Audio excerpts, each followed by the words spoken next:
नमस्कार, पॉलिटिकल पंचायत में आपका स्वागत है। मैं हूं प्रदीप डबास। प्रदेश में बीजेपी सरकार के 2500 दिन पूरे होने के अवसर पर मुख्यमंत्री मनोहर लाल ने मीडिया के सामने अपनी सरकार के इन 2500 दिनों के कामकाज का लेखा जोखा रखा। इस मौके पर मुख्यमंत्री ने 3 कृषि कानूनों के खिलाफ चल रहे आंदोलन को लेकर भी खुलकर अपने विचार रखे। मुख्यमंत्री ने कहा कि हरियाणा में जो घटनाएं हो रही है उन सब के पीछे पंजाब का हाथ है। अगर ऐसा नहीं होता तो राज्यपाल पंजाब के मुख्यमंत्री को लड्डू नहीं खिलाते। किसान आंदोलन के नाम पर जो हो रहा है इसके लिए हरियाणा को गलत चुना गया है। साथ ही उन्होंने कहा कि करनाल की घटना जो हुई है उसकी वीडियो और ऑडियो सभी ने देखी है। मुख्यमंत्री ने कहा कि किसी भी अधिकारी को पहले अपने शब्दों का चयन ठीक से करना चाहिए, उसके बाद ही बोलना चाहिए, लेकिन सख्ती नहीं होनी चाहिए ऐसा भी नहीं है। हम आपको बता दें कि करनाल में हुई हिंसा से पहले एक वीडियो वायरल हुई थी जिसमें एसडीएम पुलिस वालों को बता रहे थे कि किस तरह से नाका ना टूटे उसके लिए कार्रवाई करनी है और कोई उस नाके को अगर ब्रीच करता है तो उसका सिर फूटना ही चाहिए। कार्रवाई होगी या नहीं ये प्रशासन देखेगा।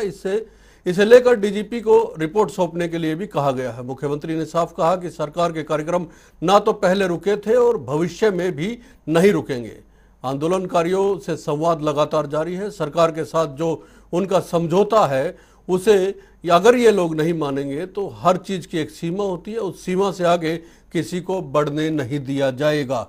ये आज हरियाणा के मुख्यमंत्री मनोहर लाल के शब्द थे। उधर इस घटना के बाद से विपक्ष सरकार पर पूरी तरह से हमलावर दिखाई दे रहा है। कांग्रेस नेता रणदीप सुरजेवाला ने आज एक ट्वीट किया है। एक तरफ मुख्यमंत्री के 2500 दिनों की उपलब्धियां गिनवा रहे हैं तो दूसरी ओर हरियाणा की सड़कें किसानों के खून से लाल हैं। ये रणदीप सिंह सुरजेवाला ने अपने ट्वीट के माध्यम से कहा है। उन्होंने ये भी कहा कि 2500 दिन में सड़कों पर लहूलुहान होता हरियाणा। साथ ही उन्होंने सरकार के 2500 दिन पूरे होने पर 25 सवाल भी पूछे हैं।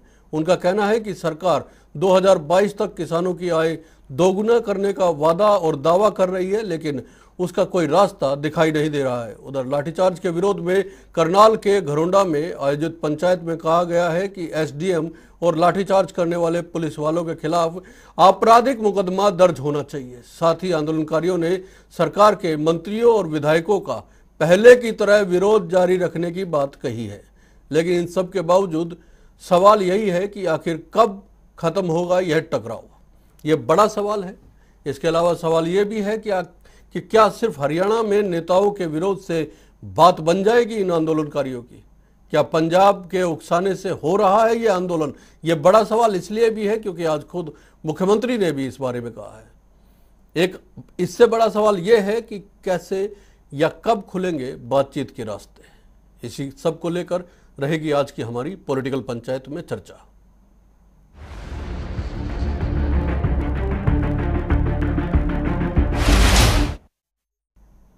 जी आइए सुन लेते हैं क्या कुछ कहा आज मुख्यमंत्री ने। वो जो ऑडियो चला है वो ऑडियो वीडियो एक बहुत अलग जगह का है।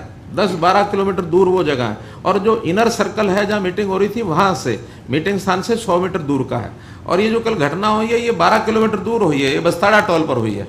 तो इसलिए उन दोनों घटनाओं का कोई मेल नहीं है, वो अलग अलग सेपरेट चीज़ें हैं। उनके उस ऑडियो के कारण से कोई घटना हुई ऐसा नहीं है बिल्कुल भी। वहाँ अलग डीएम था, यहाँ अलग डीएम था, समझौता हुआ था। उसी बात को उनको ध्यान कराया जाएगा कि आप किसी का रास्ता नहीं रोकें। रास्ता रोकने से फिर एडमिनिस्ट्रेशन अपना काम करेगा। हमने कुछ सीधे खड़े होकर थोड़ी करना है। ये तो एक गिवन डायरेक्शंस होती हैं कि किसी के काम में बाधा न डाला जाए, इसके नियमावली है। इनको खुले रूप से समर्थन करने वाली हरियाणा में तो कांग्रेस है और कुछ इलाके के इनके जो कम्युनिस्ट ग्रुप हैं वो इसमें लगे हुए हैं। आधे से ज्यादा लोग तो पंजाब के बैठे हैं वहां दोनों धरणों पर, सिंगू बॉर्डर और टिकरी बॉर्डर पर। आधे से क्या मैं कहता हूं 85% पंजाब के बैठे हैं वहां। जी आज बड़े सवाल हैं कई सारे। मुख्यमंत्री की ओर से जो कहा गया है, कांग्रेस की ओर से जो कहा गया है, इन सभी पर चर्चा रहेगी। विदु रावल साहब हमारे साथ भारतीय जनता पार्टी से, संजीव भारद्वाज साहब कांग्रेस से, सुखबीर तंवर साहब इंडियन नेशनल लोकदल से और स्वामी इंद्र जी आंदोलनकारियों के नेता हैं। मैं आज की चर्चा शुरू करना चाहूँगा। स्वामी इंद्र जी, बड़ा आरोप लगा है, काफ़ी बड़ा आरोप है कि पंजाब के उकसाने पे आप लोग इस तरह की हरकतें कर रहे हैं, वरना बीजेपी की सरकारें तो और राज्यों में भी हैं। आप हरियाणा को डिस्टर्ब करना चाहते हैं, इसके विकास को डिस्टर्ब करना चाहते हैं? देखिए, जिस प्रकार से आज मुख्यमंत्री का बयान आया है वो बड़ा ही दुर्भाग्यपूर्ण बयान है। देश का मुख्यमंत्री हो और वो ये बोले कि किसानों का जो आंदोलन बस्तारा टोल प्लाजा पे चल रहा है और जहां पे मुख्यमंत्री अपनी जो बैठक लेने आए थे वो वहां से 15 या 12 किलोमीटर का दूरी है। आप ये बताएं कि वहां का एसडीएम क्या अलग है करनाल डिस्ट्रिक्ट का, और करनाल डिस्ट्रिक्ट में क्या 2 एसडीएम है या 3 एसडीएम है? जब एक ही एसडीएम पर चार्ज है यानी ये बात स्पष्ट हो जाती है कि एसडीएम के आदेश के ऊपर ही कार्रवाई हुई है और एसडीएम जो है सत्ता के साथ चलता है, सत्ता का नुमाइंदा है। उसे सरकार के इशारे पर जानबूझकर एक योजनाबद्ध तरीके के साथ किसानों के ऊपर बर्बरतापूर्ण अमानवीय तरीके के साथ जो है उत्पीड़न किया है, किसानों के सिर फोड़े हैं। अगर किसी कारणवश पुलिस प्रशासन को लाठीचार्ज भी करना पड़ता है तो जो पुलिस की जो तरीका है लाठीचार्ज का वो घुटनों से ऊपर नहीं करने का है, घुटनों से नीचे नीचे लाठीचार्ज होता है, ना कि सिर फोड़ने का। उसके अंदर आप देख रहे हैं कि किस प्रकार से एसडीएम जो है अपने पुलिस अधिकारियों को आदेश दे रहे हैं कि कोई भी किसान बिना सिर फूटे आगे नहीं आना चाहिए, मुझे दिखना नहीं चाहिए। यानी कि एक योजनाबद्ध तरीके से ये किया हुआ कार्य नजर आता है, जो एक प्रशासनिक अधिकारी का ये रवैया अच्छा नहीं है। दूसरी बात, जो मुख्यमंत्री बोल रहे हैं कि लड्डू जो है खाया है, किसान ने खिलाया है, मैं मुख्यमंत्री बता देना चाहता हूं पंजाब के अंदर किसान लगातार कई मुद्दों को लेकर आंदोलन कर रहे हैं, हरियाणा के अंदर भी कई मुद्दों को लेकर किसान आंदोलन कर रहे हैं। सबसे मुख्य आंदोलन हरियाणा पंजाब के किसानों का गन्ने की कीमत को लेकर था कि उसका एमएसपी सरकार जो है हमें अधिक दे, क्योंकि किसान की लागत ज्यादा है। किसान की जब बात जो है पंजाब सरकार ने मान ली, स्वाभाविक है कि एक दूसरे का सत्कार करना स्वाभाविक है, तो उसमें मुख्यमंत्री का सत्कार किया गया। अगर इनको इतनी ललाहट है कि मेरे को भी लड्डू खिलाया जाए, हरियाणा किसान चोटे खाने के बावजूद भी, लाठियां खाने के बावजूद भी, 700 से अधिक किसानों को शहादत देने के बावजूद भी आपसे वार्ता करने को तैयार है और आपको लड्डू भी हम खिलाने को तैयार है, और किसानों की तो आप लगातार बेइज्जती कर रही हैं। बताइए विदुर राहुल साहब, किसान आंदोलनकारी कह रहे हैं कि लड्डू खिलाने के लिए तैयार हैं, आप लाठी खिला रहे हैं, ये आरोप है। और आज तो 25 सवाल पूछ लिए हैं 2500 दिन पूरे होने पे कांग्रेस की ओर से। लेकिन बड़ा सवाल यही है कि क्या लड्डू खाने के लिए तैयार है या लठ खिलाने के लिए तैयार है?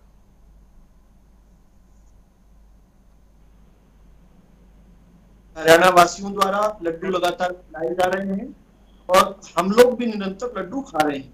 जरूर कुछ लोग डिस्टर्बेंस क्रिएट करने वाले कुछ लोग नहीं चाहते, ये अच्छी व्यवस्था है। मनोहर लाल जी की सरकार रिपीट किया है, मनोहर लाल जी की सरकार ने, और बहुत अच्छा काम करके किया। लोकसभा के अंदर हम 10 की 10 सीटें जीते हैं। तो ये जानने में आपको बताना भी चाहिए, आपके चैनल के माध्यम से मैं बताना चाहूंगा कि हरियाणा एकमात्र ऐसा प्रदेश है जो 23 फसलों को एमएसपी पर खरीदता है। हरियाणा के अंदर भावांतर भरपाई योजना सबसे अच्छे तरीके से पूरे देश के अंदर चल रही है। फसल बीमा योजना हम बहुत अच्छे से लागू किया हमने, और फसल बीमा योजना के अलावा जो मुआवजा है पूरे देश के अंदर, खराबे का मुआवजा हम लोग 12,000 रुपए प्रति एकड़ देते हैं। ये मनोहर लाल जी की सरकार में हुआ, ये पूरे देश में सबसे ऊपर हुआ है। तो लड्डू इन्हें खिलाने चाहिए, लड्डू इन्हें भी खाने चाहिए, और लड्डू खाते हुए साथ साथ ये ध्यान करना चाहिए कि कृषि सुधार कानूनों द्वारा लोकसभा के अंदर जैसे ही ये पास हुए, इन्होंने किसान की समृद्धि की एक नई प्राचीर लिख दी, एक नया इतिहास लिख दिया। उसके बाद भी ये लोग जो है उसको काला, पीला, नीला, हरा बिना पढ़े बताते हैं। एक निजी टीवी चैनल पर हमने देखा किस प्रकार टिकैत साहब जो है वो पानी मांगते नजर आए। लेकिन खैर, इन सब लोगों को कानून पढ़ने चाहिए, और अगर ये किसी के उकसावे में आकर, बहकावे में आकर आंदोलन कर रहे हैं तो अपने आंदोलन को उठाकर इन्हें वहां पर जाना चाहिए जहां पर इनका बाजरा कोई नहीं खरीदता। 84,000 एकड़ का बाजरा पंजाब का हरियाणा को खरीदना पड़ता है। राजस्थान के अंदर कोई मक्का नहीं खरीदता, बाजरा नहीं खरीदता, सरसों नहीं खरीदता, सूरजमुखी नहीं खरीदता। ये ठीक कहा इन्होंने कि आज जब कांग्रेस की सरकार पंजाब में जा रही है तो वो जाते जाते जो है किसानों को एक झुंझुना पकड़ा गए हैं कि हम लोग जो है वहां पर गन्ने का रेट उन्होंने बढ़ाया। लेकिन आज उन्होंने कृषि ऋण माफ करने की बात की थी, कहां माफ किया? उसके लिए लड्डू कब खाने जा रहे हैं ये लोग?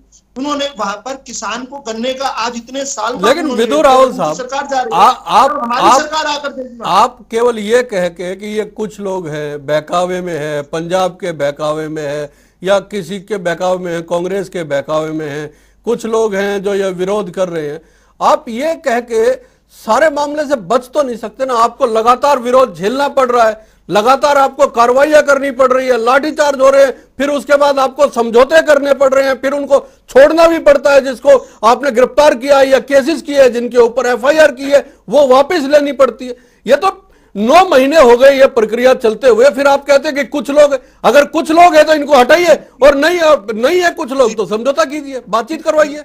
प्रदीप जी, ये मैं नहीं कह रहा हूं कि पंजाब के लोग हैं, ये तो कांग्रेस के भूतपूर्व अध्यक्ष सुनील जाखड़ ने कहा और वर्तमान के कांग्रेस के पंजाब के अध्यक्ष नवजोत सिंह सिद्धू ने इस बात तो इसका कोई तो इलाज होगा ना सर। अगर ये उकसाए हुए लोग हैं तो इनको साइड कीजिए, इनको अंदर कीजिए। सारी व्यवस्थाएं केंद्र में आपकी सरकार है, हरियाणा में आपकी सरकार है, सारी व्यवस्थाएं आपके पास है। ये रोज रोज जिस तरह की एक अविश्वास का माहौल बनता जा रहा है उसको दूर तो करेगा ना कोई। देखिए, सब ये भारतवासी हैं, हमें यकीन है कि आज नहीं तो कल अंततोगत्वा ये चीजों को समझ जाएंगे और समझेंगे, और धीरे धीरे समझ रहे हैं। तभी तो इनकी संख्या बिल्कुल खत्म हो गई है, तभी तो इन लोगों को ये डेस्परेट कदम उठाने पड़ रहे हैं। ये जबरदस्ती की तोड़फोड़ इन लोगों ने की। जो वहां पर परसों करनाल के अंदर हुआ वो एक जबरदस्ती का एक हिंसात्मक काम था, वहां आवश्यकता नहीं थी हिंसा की, लेकिन इनकी डेस्परेशन है। और जिस प्रकार इन्होंने मिशन उत्तर प्रदेश और मिशन उत्तराखंड के तहत ये राजनीतिक लोग इसको ड्राइव कर रहे हैं और पंजाब द्वारा प्रायोजित है। ये तो खुद पंजाब कांग्रेस के अध्यक्ष कह चुके हैं, सुनील जाखड़ जी। बताइए संजीव भारद्वाज साहब, मेरा इतना ही कहना है संजीव भारद्वाज साहब, ये हमारे आप लगातार डिस्टर्बेंस पैदा करने का काम आपकी पार्टी कर रही है। आप कांग्रेस की ओर से इस समय स्पोक पर्सन के तौर पे बैठे हुए हैं, लगातार विकास को डिस्टर्ब करने की काम कर रहे हैं। ये भारतीय जनता पार्टी और जननायक जनता पार्टी का आरोप है कि आप लोग विकास को डिस्टर्ब कर रहे हैं, आप लोकतंत्र विरोधी कार्य कर रहे हैं। इससे पहले भी ये बयान आया था और अब भी कहा जा रहा है कि कांग्रेस जो है उकसाने का काम कर रही है। तो लोकतंत्र और विकास विरोधी कार्य इस प्रदेश में हो रहे हैं और आप लोग करवा रहे हैं। नवाज साहब, मैं आपके माध्यम से अपने साथी प्रवक्ता प्रोफेसर साहब को ये ध्यान में संज्ञान में लाना चाहूंगा कि आप देखें कि ये अपनी नाकाबिलियत को बार बार बोलते हैं। अगर हम भगा रहे हैं तो ये तो सत्ता में बैठे, ये मना ले उनको। इनकी काबिलियत कहाँ गई? मान लो इनकी बात मान ली कि हम भगा रहे हैं, तो क्या हम इनको रोक रहे हैं मनाने में? ये मनाने में जिनकी वजह से ये सरकार में सत्ता में बैठे हैं, आप देखें पूरे देश के अंदर कितनी बार लाठीचार्ज किसानों पर अन्नदाता पे हुआ है। केवल मात्र तकरीबन हरियाणा के अंदर हुआ है। फिर ये कहते हैं सब ठीक है, बहुत ठीक है, हम राज बहुत बढ़िया कर रहे हैं। जिनकी वजह से ये राज में बैठे हैं उनको लाठियों से इस बुरी तरह से पीट रहे हैं, कोई मरे जिए। ये मेरे साथी इंद्र जी ने, स्वामी इंद्र जी ने बहुत बढ़िया बात कही कि लाठी मारने का भी एक तरीका है, फोर्स को एक तरीका है। ये तो देख ही नहीं रहे आप, हर वीडियो में देखे, सिर पे लगे, पैर पे लगे, कान पे लगे, कुछ भी फटे। इनके मतलब मारने का तरीका क्यों नहीं सिखा देते ये लोग? कस्सी अपने साथी लोगों को, किसान के बच्चों, पुलिस कर्मियों पर जो कस्सी मार रहे हैं उनको कस्सी मारने का तरीका क्यों नहीं सिखा देते? फावला तो खेत की चीज है, किसान के बच्चों पर चलाने के लिए थोड़ी होता है फावला। प्रोफेसर साहब, मैं आपसे बड़े नम्र निवेदन कर रहा हूँ, आप अपनी बारी में बोले, हम आपको बड़े ध्यानपूर्वक सुनते हैं ताकि लोगों को हमारी डिबेट समझ में आए। आप प्लीज बीच में ना बोले, फिर आप बोलेंगे मैं चुप रहूंगा। मैं ये बात कहना चाह रहा हूं कि बार बार क्या सत्ता में बैठने का मतलब ही ये है कि भाई लाठियां बरसाओ और लोगों की वोट लेकर लोगों पर राज करो? एक बात। दूसरी बात, ये बार बार हमने, कांग्रेस ने एक बुकलेट निकाली है 17-18 पेज की, आपने 7 साल में क्या कार्य किसानों के लिए किए और उसमें किसानों का गला कैसे घोटा, हर चीज विस्तार पूर्वक और डाटा पूर्वक दी गई है। अगर आप मुझे अपना एड्रेस देंगे तो मैं कल ही आपको भिजवा दूंगा, आप पढ़ के शर्मिंदा होंगे कि भाई हम क्या बोलते हैं और ये क्या हो रहा है। लेकिन आपको टीवी पे बैठ के आपकी पार्टी के हर प्रवक्ता को सिर्फ और सिर्फ रटी रटाई बातें, हम ये कर रहे हैं, हम वो कर रहे हैं, सड़कों पे 1 घंटे सुखबीर तंवर साहब को जोड़ देते हैं चर्चा में। जाम हो गया। सुखबीर तंवर साहब, चंद एक लोग वहां हैं। जब आप देखें कभी कोई आंदोलन होता है, गोली और लाठी के अलावा आपकी कोई सोच ही नहीं है। संजीव जी, सुखबीर तंवर साहब को जोड़ देते हैं। सुखबीर तंवर साहब, जिस आंदोलन में हिंसा शामिल हो जाए, जिस विरोध में हिंसा शामिल हो जाए, उसका समर्थन कैसे? हिंसा सरकार की तरफ से हुई है। आपके सवाल का जवाब दूं, पीढ़ी में हिंसा का जिम्मेदार कौन है जी? उसके बाद हिंसा का जिम्मेदार कौन है? और ये अभी हिंसा इस प्रकार के कारण में जिम्मेदार कौन? एक एसडीएम स्तर का अधिकारी सर तोड़ने के लिए तो जिम्मेदार इसके लिए कौन है? इसके लिए आप स्वयं समझ सकते हैं। निसंदेह ये आंदोलन को दबाने के लिए सरकार द्वारा प्रायोजित हिंसा है और भारतीय जनता पार्टी और माननीय मुख्यमंत्री मनोहर लाल खट्टर साहब के पास कोई जवाब नहीं है इन बातों का। जिस प्रकार से वो कह रहे हैं कि हमारा जो मुख्यमंत्री जी कह रहे हैं कि पंजाब के हैं, अरे भाई पंजाब के हैं, आपने जब पंजाब के लोग आए उसके बाद हरियाणा में भूतपूर्व समर्थन मिला, आपने क्या किया? जब आप चारों तरफ से आपने रास्ते बंद कर रखे हैं, रास्ते किसने बंद किए? सरकार ने बंद किए। गड्ढे किसने खोदे? सरकार ने खोदे। लाठी किसने मारी? सरकार ने मारी। समाधान कौन करेगा? सरकार ने करना है।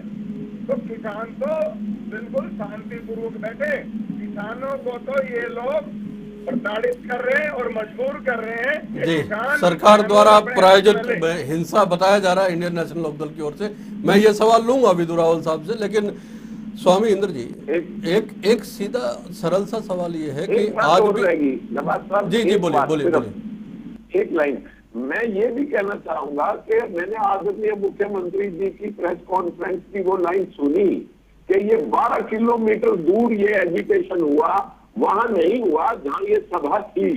तो 12 किलोमीटर दूर भी इनको लाठियों से लोगों के सिर तोड़ने का काम कर रहे हैं। ये वहां तो मना सकते थे। कई प्रदेश ऐसे हैं, देखिए किसानों के साथ फ्रेंडली चल रहे हैं, उनको पानी भी दे रहे हैं, खाना भी दे रहे हैं। मैं नाम नहीं लूंगा। वहां क्या कोई एजिटेशन से, किसी के एजिटेशन से किसी सरकार को कोई भी हानि नहीं। ये सवाल मैं लूंगा, मैं ये सवाल लूंगा विधु राहुल साहब से बीजेपी की ओर से। लेकिन स्वामी इंद्र जी, सवाल ये है कि आज भी जो घरोंडा में पंचायत हुई है उसमें ये कहा गया है कि विरोध लगातार जारी रहेगा। लेकिन क्यों आप लोगों पे भरोसा करें कि आप एक एजेंडे के तहत काम नहीं कर रहे हैं? जब आप बीजेपी नेताओं के विरोध की बात करते हैं तो स्टेट्स तो बीजेपी सरकार के और भी हैं, वहां पे क्यों नहीं? एक बात, इसका मतलब यह है कि हरियाणा में डिस्टर्बेंस आप लोग और लोकतंत्र का जो एक खाका तैयार है उसको डिस्टर्ब करने के लिए, विकास को डिस्टर्ब करने के लिए आप लोग इस तरह की चीजें करते हैं। फिर उसके बाद अगर समझौता है सरकार के साथ कि हम विरोध नहीं करेंगे, जो हिसार की हिंसा के बाद भी आया था कि नहीं करेंगे, आप इनको छोड़िए, जिन लोगों को पकड़ रखा है एफआईआर वापस लीजिए, उसके बाद इस तरह की हिंसा नहीं होगी, अगर विरोध होगा तो शांतिपूर्वक होगा। फिर क्यों इस तरह की हिंसा होगी? मैं प्रदीप जी पहली बार बता देना चाहता हूं, अभी बीजेपी के प्रवक्ता बोल रहे थे कि इन कानूनों में काला क्या है।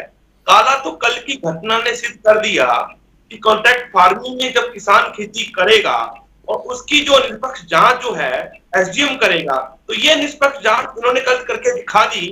आंख अंगन को फारसी क्या, पढ़े लिखे को फारसी क्या, ये मुहावरा सिद्ध हो चुका है कि इन लोगों ने अपनी मंशा जाहिर कर दी कि एसडीएम किस प्रकार से कॉन्ट्रैक्ट फार्मिंग के फंसे किसान को किस प्रकार न्याय देगा।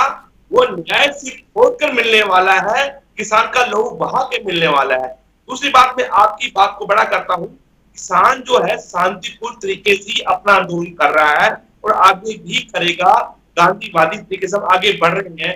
उत्तर प्रदेश के अंदर, हरियाणा प्रदेश की नहीं, उत्तर प्रदेश के अंदर भारत की सबसे बड़ी महापंचायत किसानों की होने जा रही है 5 सितंबर को।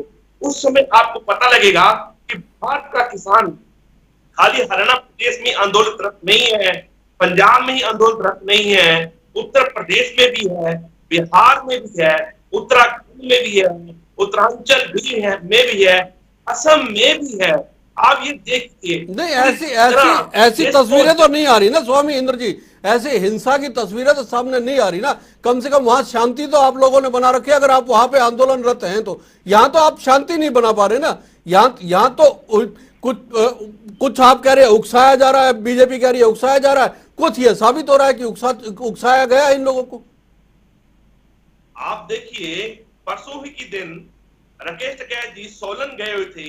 सोलन के किसानों ने आंदोलन किया हुआ था कि हमारा जो सेब है, अडानी जो फ्रूट है, उसने जो है 12 रुपए कर दिया कि अगर 12 रुपए किलो देना दीजिए वरना जाइए, और जो कार्टून है उसका 40%। विदु रावल साहब, 2 सवाल है। एक इंडियन नेशनल लोकदल की ओर से कहा गया है कि ये प्रायोजित हिंसा थी सरकार की ओर से, क्योंकि सरकार चाहती है कि किसी तरह भी टकराव हो और टकराव की स्थिति में फिर सरकार जो है ये बता सके कि यह हिंसात्मक था पूरा आंदोलन और इसको खत्म किया गया। एक बात।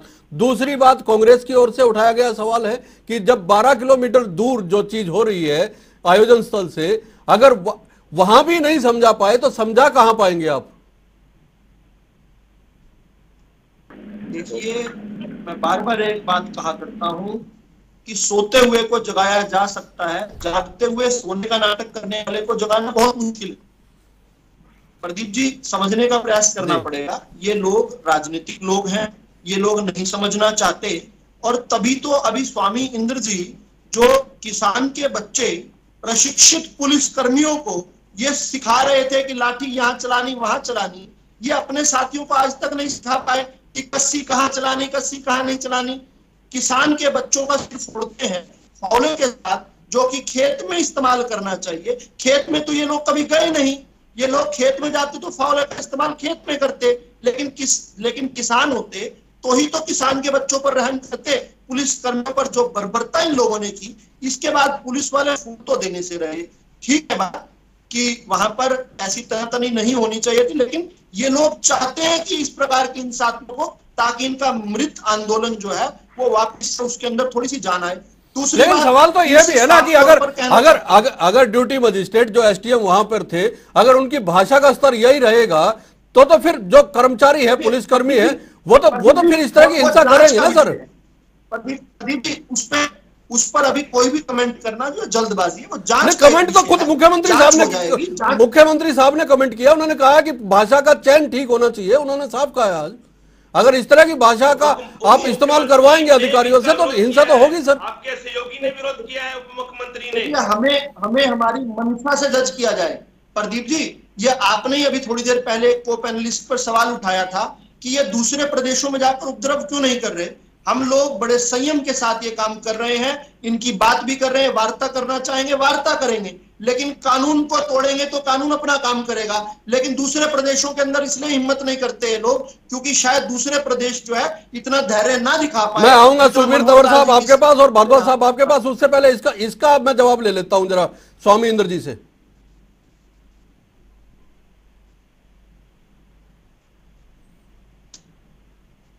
बोलिए सर। जी प्रदीप जी, मैं स्वामी इंद्र जी से आपकी बात का जवाब दूंगा। ये अपनी बात रखें, ये अपनी बात रखें, लेकिन हमें हमारी बात रखने रोकते हैं। लगा रहे हैं। पहले ये बताएं ईमानदारी के साथ 24 नवंबर से लेके अब तक हरियाणा सरकार ने किसानों के साथ कौन सा अच्छा व्यवहार किया? आपने 24 नवंबर 2000 से लेके अब तक किसानों पर लाठियां बांधी, किसानों के ऊपर आपने वाटर कैन छोड़े, किसानों के ऊपर आपने आंसू गैस छोड़े, और हरियाणा प्रदेश के अंदर लगभग 45,000 से ज्यादा मुकदमे दर्ज करने का आपने जो गौरव हासिल किया है, उसकी जवाबदेही किसकी बनती है? आप ये बताइए, अपने प्रदेश में अगर अन्नदाता आंदोलन करता है तो आप जेल में ठोकने का काम करेंगे? अगर आपकी जो नीतियां हैं उसका जनता उजागर करती है कि आपकी नीति जनता विरोधी, किसान विरोधी, देश विरोधी है, तो उसका आप किसान और मजदूर को जेल में ठोकने का मैं आ रहा हूँ विदु रावल साहब आपके पास। मैं जिसने पीडीएस के अंदर मजदूर का जो है दाल छीन लिया, जिसने पीडीएस के अंदर मिलने वाले राशन में से मैं आ रहा हूँ स्वामी जी। मैं जरा संजीव भारद्वाज साहब और सुखबीर जी से एक एक सवाल ले लेता हूँ, उसके बाद आप ही के पास आऊंगा। भारद्वाज साहब, आपकी ओर से आज जो ट्वीट किया गया है कांग्रेस नेता की ओर से, उसमें कहा गया कि जो 2022 तक किसानों की आय दुगनी करने की बात या दावा सरकार की ओर से किया जा रहा है, उसका रोड मैप नहीं है। सरकार कह रही है कि पूरा रोड मैप तैयार है, किसानों की फसलें अच्छे से खरीदी जा रही है, एमएसपी दी जा रही है, इसके अलावा जो फसलों का खराबा होता है उसका मुआवजा हरियाणा में तो कम से कम अब तक सबसे ज्यादा दिया जा चुका है, भावांतर योजना चल रही है। किसानों को कौन सा लाभ ऐसा है जो नहीं मिल रहा है? कुछ लोग हैं जो विरोध कर रहे हैं। देखिए डबाल साहब, ये बात बार बार कही जा रही है। एक ये हास्यास्पद चुटकुला हो गया कि भाई आय डबल की जा रही है। मैं ये कह रहा हूँ थोड़ा सा वर्ड चेंज हो गया, व्यय डबल किए जा रहे हैं, एक्सपेंसेस डबल किए जा रहे हैं। चाहे वो डीजल है, चाहे वो पेस्टिसाइड पर लगने वाले टैक्सेस हैं, चाहे और किसी आइटम पे जो कि किसानी के अंदर मशीनरी वगैरह यूज होती हैं, सब चीजों की इतनी बुरी हालत कर दी। अभी तो ये कानून लागू हुए नहीं, जिस दिन ये कानून लागू हो गए किसानों की वो हालत होगी, अपने खेत को खेत के बाहर डोल पे खड़ा होकर देखेगा कि कभी ये मेरा खेत हुआ करता था। और ये संभावनाएं, यही आशंका दूर करने में सरकार अब तक जो है कामयाब नहीं हो पाई है। यही जो एक भय किसान का है, तीन भय है मेन। एक, किसान को भय लगता है उसकी जमीन चली जाएगी, दूसरा भय लगता है कि फसलों का सही दाम नहीं मिलेगा, एमएसपी खत्म हो जाएगी, और तीसरा भय लगता है कि मंडियां एपीएमसी खत्म हो जाएगी। ये तीन भय हैं, किसानों की तीन शंकाएं हैं जिनको सरकार दूर करने में अभी तक कामयाब नहीं रही है, जिसकी वजह से आंदोलन 9 महीने लगभग पूरे हो चुके हैं, 9 महीने पूरे हो चुके हैं और 10वां महीना शुरू हो चुका है। इंडियन नेशनल लोकदल से मेरा सवाल है, सर आप लगातार समर्थन तो कर रहे हैं, लेकिन कई बार घटनाएं ऐसी उस रास्ते से भटक चुका है। जब 26 नवंबर को आंदोलन दिल्ली पहुंचा था, उसके बाद यह था कि दिल्ली की सरकार से बातचीत के जरिए या संघर्ष के जरिए ये 3 कानून वापस दिलवाए जाएंगे। अब सरकारों ने ध्यान देना बंद कर दिया, कुछ लोग उठ के वापस अपने घरों को चले गए, और जो बचे हुए लोग हैं वो वापस हरियाणा में घुसने लग गए और हरियाणा के नेताओं का विरोध करने लग गए। ये विरोध तो होना था दिल्ली में सरकार का, लेकिन ये वापस आ गए, जाना था जापान पहुंच गए, चीन वाली बात हो गई, वापस अपनी तरफ आने लग गए, जबकि यहां से तो गए ही थे दिल्ली की तरफ। ऐसे आंदोलन को समर्थन अगर आप दे पा रहे हैं तो उसका आधार क्या है? प्रदीप जी, जिस प्रकार से 22 जनवरी के बाद निरंतर गतिरोध है और सरकार प्रायोजित गतिरोध है, केंद्र सरकार की जिम्मेदारी क्या पड़ती है? जब दिल्ली के चारों तरफ किसान बैठा है, संख्या बल क्या है क्या नहीं है मैं उस पर नहीं जाऊंगा। जब कोई सुन नहीं रहा है, सरकार अपनी जिम्मेदारियों के प्रति असंवेदनशील बनी हुई है, तो इन हालात में किसान करे तो करे क्या? आखिर मजबूर होकर उनको घेराव, लोकतांत्रिक तरीके से किसी का घेराव करना कोई गलत नहीं है, लेकिन उसमें हिंसा शामिल हो जाती है ना तौर साहब। उसमें जब हिंसा शामिल हो जाती है तो फिर कार्रवाई करनी पड़ती है, ये सरकार का कहना है। रही बात नहीं, जैसा कि मैंने डबा साहब पहले बताया, ये सरकार द्वारा प्रायोजित हिंसा है। जितने भी विषय हुए हैं ये सारे के सारे सरकार प्रायोजित है। अब किसान आंदोलन का विषय तो हो ही गया है, मर्ज बढ़ता गया, जूझू दवा की, निसंदेह किसान की। चलिए निष्कर्ष पर पहुंचते हैं। 40 सेकंड है मेरे पास, 20 सेकंड में स्वामी इंद्र जी, क्या इसका कोई हल आपको दिखाई दे रहा है आने वाले वक्त में? सीधा सा एक छोटा सा सवाल, अगर दिखाई दे रहा है तो कैसे? बिल्कुल जी, इसका हल है सरकार किसानों से जो डेडलॉक 22 जनवरी से पैदा हो चुका है, सरकार वार्ता नहीं कर रही, किसानों से सरकार को वार्ता करनी चाहिए। और जिस प्रकार से जो है मलिक साहब ने, जो गवर्नर हैं, उन्होंने बयान दिया है कि हरियाणा सरकार के मुख्यमंत्री को माफी मांगनी चाहिए और केंद्र सरकार को किसान से वार्ता करनी चाहिए, तभी जाके किसानों के साथ जो है वार्ता खोलनी चाहिए। विदु रावल साहब 20 सेकंड। देखिए, लोकतांत्रिक तरीकों से बात करेंगे तो बिल्कुल वार्ता हम तो कह ही चुके हैं, देश के प्रधानमंत्री कह चुके हैं कि मैं एक फोन कॉल दूं, कृषि मंत्री कह चुके हैं मैं जो है आधी रात को आने को तैयार हूं। लेकिन जो लोग बक्कल उतारने की बात करते हैं, जो लोग खाल उतारने की बात करते हैं, वो जब यहाँ पर टीवी स्टूडियो पर आकर वार्ता की बात करते हैं, हमने सबने देखा किस प्रकार कस्सी लेकर किसान को दौड़ा कर उपद्रवी भाग रहे थे। तो ये बात थोड़ी बेईमानी हो जाती है। हिंसा का आरोप लग रहा है, उकसाने का आरोप लग रहा है। ये कहा जा रहा है कि वार्ता के लिए बुलाया जाए, सरकार कह रही है कि वार्ता के लिए बुलाने के लिए कभी पीछे नहीं हटे, लेकिन वार्ता होगी कब, इसका समाधान कब होगा, इसका सही उत्तर दोनों पक्षों की ओर से नहीं मिला। बहुत बहुत धन्यवाद, नमस्कार।